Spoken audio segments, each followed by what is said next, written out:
வணக்கம். கலைஞர் மகளிர் உரிமை தொகை குறித்து பார்த்தீங்கன்னா, தமிழக அரசுடைய ஒரு முக்கிய அறிவிப்பு வந்து வெளியிட்டிருக்கிறாங்க. அதாவது இந்த கேட்டகரியில இருக்கிறவங்களுக்கும் இனி ரூ. 1000 கிடைக்கும் அப்படிங்கிற ஒரு தகவலை அஃபிஷியலாவே வெளியிட்டிருக்கிறாங்க. ஸோ நிறைய நபர் என்கிட்ட கேட்ட ஒரு கேள்வியும் தான் இது.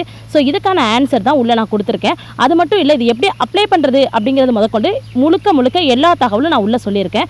அது மட்டும் இல்லாமல் ஒரு சில நபர்கள்லாம் கமெண்ட்ல கேட்கக்கூடிய கேள்விகளுக்கும் நான் விளக்கமான பதிலை வந்து இந்த வீடியோவில் சொல்லியிருக்கேன். ஸோ வீடியோ ஸ்கிப் பண்ணாமல் ஃபர்ஸ்ட் லாஸ்ட் வரைக்கும் பாருங்கள். அப்போ தான் நான் சொல்ல வர தகவல் என்ன அப்படிங்கிறது உங்களுக்கும் வந்து அண்டர்ஸ்டாண்ட் ஆகும். ஓகேவா?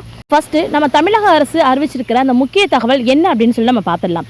அதாவது தனியாக வசிக்கக்கூடிய பெண்களுக்கு மகளிர் உரிமை தொகை கிடைக்குமா அப்படின்னு சொல்லிட்டு பலரும் கேட்ட கேள்விக்கு பார்த்தீங்கன்னா, அரசு விதிப்படி அவர்களுக்கும் கண்டிப்பாக ரூ. 1000 பெற தகுதியானவர்களே அப்படின்னு சொல்லியிருக்காங்க. இப்போ ஒருத்தவங்க தனியாக இருக்காங்கன்னா அவங்களுக்கு தனி ரேஷன் கார்டு கூட கிடையாதே, தனியாக கூட அவங்க ரேஷன் கார்டு வச்சிடலையே, தனி நபராக இருக்கிறனால அவங்களுக்கு ரேஷன் கார்டு இல்லாமல் இருக்குது. அப்படி இருக்கும்போது ரேஷன் கார்டு தானே இதுக்கு மெயின், பின்ன எப்படி அப்ளை பண்ண முடியும் அப்படின்னு கேட்டிங்கன்னா அதுக்கும் பதில் இருக்குது. என்னென்னா, தனியாக வசிக்கிறேன் அப்படின்னு சொல்லிட்டு குறைதீர் முகாம் எங்கே நடக்கும்? குறைதீர் முகாம் நடக்கிறது எங்கே நடக்கும்னா, நம்ம கலெக்டர் ஆஃபீஸில் அந்தந்த மாவட்டத்தில் இருக்கக்கூடிய கலெக்டர் ஆஃபீஸில் திங்கக்கிழமை இந்த குறைதீர் முகாம் வந்து நடத்துவாங்க. அப்படி இல்லைனா உங்களுடன் ஸ்டாலின் கேம்ப் நடத்துகிறாங்க இல்லையா, அங்கேயுமே நீங்கள் போயிட்டு உங்கள் குறைகளை அவங்க கொடுக்கக்கூடிய மனு ஃபார்மில் நீங்கள் எழுதி வந்து கொடுக்கலாம். ஸோ அந்த குறைதீர் முகாமில் நீங்கள் வந்து மனு கொடுத்து முதல்ல உங்களுக்கு ரேஷன் கார்டு நீங்கள் வந்து வாங்கணும். உங்களுக்கு தனிநபர் ரேஷன் கார்டு வந்து ப்ரொவைட் பண்ணுவாங்க. ஸோ இதை அடுத்து பார்த்தீங்கன்னா, நீங்கள் உங்களுடன் ஸ்டாலின் முகாம் இருக்கு இல்லையா, அங்கே போயிட்டு கலைஞர் மகளிர் உரிமை தொகை பெறுறதுக்கு நீங்கள் வந்து விண்ணப்பம் வந்து செய்யணும். ஆவணங்கள் சரி பார்த்ததுக்கப்புறமா கவர்மெண்ட்லேருந்து உங்களுக்கு ரூ. 1000 உங்களுக்கு வந்து அக்கௌண்ட்டில் வந்து போட ஆரம்பிப்பாங்க. ஃபஸ்ட்டு என்ன பண்ணணும், கலெக்டர் ஆஃபீஸ் போயிட்டு திங்கக்கிழமை நடக்கக்கூடிய குறை தீர்க்கும் முகாமில் நீங்கள் வந்து கலந்துக்கணும். அதில் உங்களுக்கு தனிநபர் ரேஷன் கார்டு வேணும் அப்படின்னு சொல்லிட்டு நீங்கள் வந்து அப்ளை பண்ணணும். அதுக்கப்புறமா அந்த ரேஷன் கார்டு வாங்கிட்டு, ஏன்னா நவம்பர் மாதம் வரைக்கும் நமக்கு வந்து இந்த முகாம் வந்து நடைபெற தான் போகுது இல்லையா, அதனால் இந்த முகாமில் போயிட்டு நீங்கள் என்ன பண்ணணும், உங்களுக்கு வந்து கலைஞர் மகளிர் உரிமை தொகைக்கு நீங்கள் வந்து அப்ளை பண்ணிக்கணும். நீங்கள் இந்த குறைதீர் முகாம் மூலயமா நீங்கள் உள்ளே போனீங்க அப்படின்னா என்ன பண்ணுவாங்கன்னா, உங்களுக்கு உடனே வந்து ரேஷன் கார்டு வந்து கிடைக்கிறதுக்கு வழிவகுத்து கொடுப்பாங்க. ஸோ அதனால் ரேஷன் கார்டுலாம் வந்து உடனே கிடைக்கிறதுக்கு இப்போ நிறைய சர்வீசஸ் வந்து மாற்றிருக்காங்க. கலெக்டர் ஆஃபீஸ் மூலயமா நீங்கள் வந்து குறைதீர் முகாமில் மனு கொடுத்தாலோ, அதே போல் உங்களுடன் ஸ்டாலின் திட்டத்தில் வந்து எனக்கு ரேஷன் கார்டு வந்து கிட்டத்தட்ட 3-4 மாதம் ஆகிட்டு நான் அப்ளை பண்ணி இது வரைக்கும் எனக்கு ரேஷன் கார்டு கைக்கு வரல அப்படிங்கிற பட்சத்தில் நீங்கள் இதை மாதிரி கேம்பில் போயிட்டு நீங்கள் மனு கொடுத்தீங்க அப்படின்னா உடனே உங்களுக்கு வந்து ரேஷன் கார்டுக்கு எந்த அதிகாரி அப்ரூவல் கொடுக்காம பெண்டிங்கில் வச்சுருக்காங்களோ அவங்க உடனே வந்து மூவ் பண்ண சொல்லி இவங்க வந்து இன்ஸ்டிமேஷன் கொடுப்பாங்க. ஸோ அதன்படி உங்களுடைய ரேஷன் கார்டு வந்து மூவ் ஆகிடும். ஓகேவா? ஓகே, நீங்கள் என்கிட்ட டவுட்லேருந்து ஒரு கொஸ்டின் நான் இப்போ சொல்கிறேன். என்ன கேட்குறீங்கன்னா, அதாவது ஜூலை 15 அப்ளை பண்ணி நாங்கள் இப்போ வரைக்கும் 45 நாள் வந்து முடிவடைஞ்சுமே எங்களுக்கு இன்னும் வந்து எந்த ஒரு செகண்ட் மெசேஜும் வரலை அப்படின்னு சொல்கிறீங்க. ஃபஸ்ட் மெசேஜ் நிறைய பேருக்கு வரலன்னு சொல்கிறீங்க. அந்த ஃபஸ்ட் மெசேஜ் வராததுக்கு காரணம் பார்த்தீங்கன்னா சம் டெக்னிக்கல் இஷ்யூவாக கூட இருக்கலாம். ஒரே டைமில் எல்லாருக்கும் மெசேஜ் வந்து அவங்க வந்து அனுப்பும்போது ஒரு சில பேருக்கு வந்து மெசேஜ் வந்து வராமல் நின்றுருக்கும். ஸோ அது வந்து ஒரு பெரிய விஷயம் இல்லை, அதை நீங்கள் வந்து இது பண்ணிக்க வேணாம்.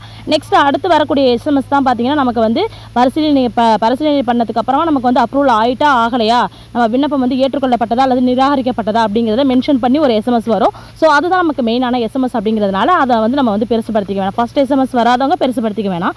செகண்டாக எஸ்எம்எஸ் எனக்கு யாரும் வரலை அப்படின்னு சொன்னீங்க. இப்போ செகண்டாக எஸ்எம்எஸ் வந்து யாருக்குமே வந்து வரலை. ஓகேவா?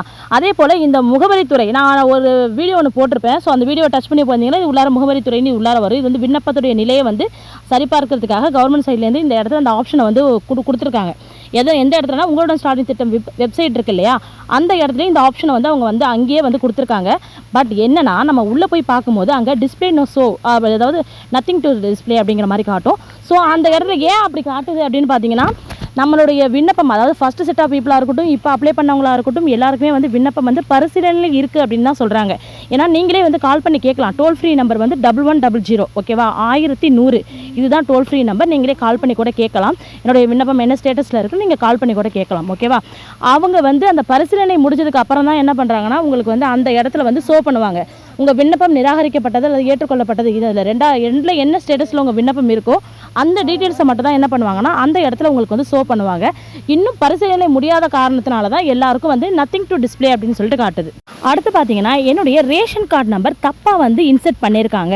அதே போல என்னுடைய மொபைலுக்கு மெசேஜே வராதுக்கு ஒரு சில பேருக்கு காரணம் வந்து மொபைல் நம்பர் கூட தப்பாக வந்து போட்டிருக்கலாம். இது மாதிரியான ரீசன்லாம் இருக்குது. இது வரைக்கும் அப்ளை பண்ணவங்கள்ட்ட நம்ம இதுக்கப்புறம் திருத்தம் வந்து எப்படி பண்ண போகிறாங்கிறது, கவர்மெண்ட் சைட்லேருந்து எப்படி மூவ் பண்ண போகிறாங்கிறது இது வரைக்கும் தெரியல. ஏன்னா முன்னால் 2023 ஃபஸ்ட்டு அவங்க வந்து கலைஞர் மகளிர் தொகை இன்ட்ரடியூஸ் பண்ணப்போ பார்த்தீங்கன்னா அதாவது இது மாதிரி தவறான திருத்தங்களெல்லாம் சரி பண்ணுறதுக்காக கள ஆய்வுன்னு ஒன்று மேற்கொண்டாங்க. அது அந்தந்த வில்லேஜ் விவோஸ் மூலயமா வந்து நடந்தது. ஸோ அவங்க தான் வந்து அதை வந்து கிளியர் பண்ணி கொடுத்தாங்க. ஸோ அது மாதிரி இப்போயும் பண்ணுறதுக்கான சான்சஸ் இருக்குது. சப்போஸ் அப்படி பண்ணலை அப்படின்னா வேறு என்ன பண்ண போகிறாங்க, ஒரு எடிட் ஆப்ஷன் வந்து நமக்கு வந்து இ-சேவை மையம் மூலயமா கொடுக்குறாங்களா அப்படிங்கிறது இது வரைக்கும் கன்ஃபார்மாக தெரியல. ஓகேவா? இதுக்கான சொல்யூஷன் வந்து நமக்கு கவர்மெண்ட் சைட்லேருந்து வந்துச்சுன்னா கண்டிப்பாக நான் உங்களுக்கு வந்து இன்ஃபார்ம் பண்ணுறேன். ஓகேவா? இப்போ நெக்ஸ்ட் வந்து பார்த்தீங்கன்னா இப்போ எஸ்எம்எஸ் வந்து செகண்ட் எஸ்எம்எஸ் ஃபஸ்ட் எஸ்எம்எஸ் பற்றி நான் சொல்லிட்டேன். வேறு ஏதாவது உங்களுக்கு டவுட் இருக்குது அப்படிங்கிற பட்சத்தில் கண்டிப்பாக கமெண்ட் செக்ஷனில் கேளுங்க, நான் உங்களுக்கு வந்து ரிப்ளை பண்ணுறேன். அடுத்து கேம்ப் வந்து எத்தனை நாள் வரைக்கும் நடக்கும் அப்படிங்கிற ஒரு கொஸ்டின் வந்து எனக்கு கேட்டிங்க. ஸோ அதுக்கான ஆன்சர் பார்த்தீங்கன்னா நவம்பர் வரைக்குமே இந்த கேம்பானது நடக்கும். ஸோ நவம்பருக்கு அப்புறமா பார்த்தீங்கன்னா, அதாவது இந்த எலெக்ஷன் இருக்கிற வரைக்கும் நான் சொல்கிறேன். ஸோ எலெக்ஷன் டைம்ங்கிறதுனாலேயே இதில் மோஸ்ட்லி வந்து நிறைய பீப்புள்ஸை உள்ளே கொண்டு வர தான் பார்ப்பாங்க. ஸோ அதனால் கண்டிப்பாக நவம்பர் வரைக்கும் கேம்ப் போட வாய்ப்பு இருக்குது. அதுக்கப்புறம் வந்து இ-சேவை மூலயமா நீங்கள் வந்து அப்ளை பண்ணுறதுக்கான சான்சஸ் இருக்குன்னு தான் நினைக்கிறேன். அது மட்டும் இல்லை, ஸோ இவங்க சைட்லேருந்து நமக்கு கேம்ப் வந்து நவம்பர் வரைக்கும் வந்து சொல்லியிருக்காங்க. நீங்கள் என்ன பண்ணுறீங்க அப்படின்னா, நவம்பர் வரைக்கும் யாருக்கு ரேஷன் கார்டு புதுசாக உங்களுக்கு வந்தாலும் சரி, உங்கள் சரௌண்டிங்கில் இங்கே இருக்கக்கூடிய உங்கள் பஞ்சாயத்துக்கு வந்தால் தான் நீங்கள் அப்ளை பண்ணணும்னு கிடையாது. உங்கள் சரௌண்டிங்கில் இருக்கக்கூடிய இடத்துல நீங்கள் வந்து அப்ளை பண்ணலாம். இன்னொரு முக்கியமான விஷயம் என்னென்னா, கேம்ப் வந்து என் ஊரில் நடக்கும்போது நான் வந்து மிஸ் பண்ணிட்டேன், பக்கத்து கிராமத்தில் நடத்துகிறாங்க, பக்கத்து பஞ்சாயத்து நடத்துகிறாங்க, அங்கே போய் நான் வந்து அப்ளை பண்ணலாம்னு சில நபர் கேட்குறீங்க. கண்டிப்பாக வந்து அப்ளை பண்ணலாம். நீங்கள் உங்கள் சைடில் வரக்கூடிய கேம்பை நீங்கள் மிஸ் பண்ணிட்டீங்க, வெளியூர் போயிட்டீங்க, இல்லை அந்த நேரத்தில் உங்களால் இப்போ போக முடியல, டைம் மிஸ் ஆயிடுச்சு அப்படின்னா கண்டிப்பாக அடுத்த கேம்பில் போயிட்டு நீங்கள் வந்து உங்களுடைய குறைகளை வந்து நீங்கள் சொல்லிக்கலாம். அதே போல் கலைஞர் மகளிர் உரிமை தொகைக்கு நீங்கள் வந்து அப்ளை பண்ணிக்கலாம். அதனால் ஒன்றும் கிடையாது. அங்கே இருக்கக்கூடிய வில்லேஜ் வியூவர்ஸ்ட்டு நீங்கள் சொல்லிவிட்டு நீங்கள் கண்டிப்பாக வந்து பண்ணிக்கலாம். அந்த சரௌண்டிங்கில் தான் நீங்கள் இருப்பீங்க, அதனால் கண்டிப்பாக வந்து பண்ணிக்கலாம். ஏதாவது டவுட் இருந்தால் கமெண்ட் செக்ஷனில் கேளுங்க, உங்களுக்கு நான் ரிப்ளை பண்ணுறேன். ஓகேவா? நன்றி.